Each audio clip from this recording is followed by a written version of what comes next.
Pat Fallon is a Texas Republican congressman, member of the House Oversight Committee, and he joins us live. Congressman, good to see you as always. What is your reaction, or reaction that you do have, when listening to some of the members of the Biden administration regarding the border, some suggesting going so far to say the border is secure?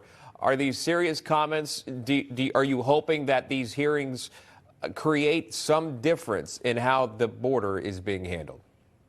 John, thanks for having me on. You know, when the Democrats from the Biden administration talk about the border, unfortunately, their testimony is like a clown show.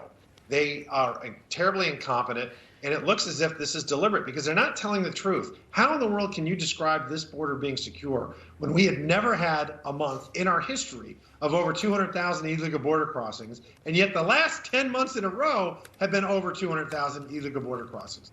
The worst month in our history was April of 2022, and then only to be eclipsed by May. And then now, December, 251,000 illegal border crossers, not to mention the known gotaways.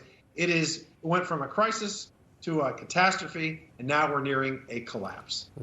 It's not slowing down, as you point out, Congressman. And look, if you're watching this network, you've been aware that this is ongoing. It's an issue that this administration has faced now for 2 years. But unfortunately, if you're a DirecTV consumer, you won't get the latest info after Newsmax was dropped. 13 million homes impacted by it.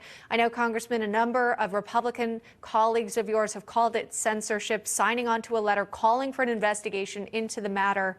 Can you share an update with us? What are you hearing from folks in your district who can't watch Newsmax? Oh, people are furious. And even the ones that still can watch Newsmax are furious, just as I am, because this is censorship.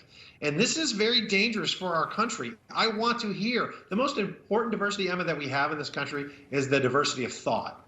I am not afraid to hear what the left has to say. I don't think it makes a lot of sense, and I think they have to appeal to emotion and not logic. But it's not dangerous. It's not. And it seems now that for the left, dissent itself is their kryptonite. They cannot take it. And these woke corporations, I find it ironic that the hard left will be coming for them too. It's like they just want the alligator to eat them last. And it's time to stand up and, and say, we have to do something about it. Yeah, many are, and there are ways to do it. We continue to highlight that throughout the show. Texas Republican Congressman Pat Fallon joining us live. Congressman, good to see you. Thank you for your time. Thank you all.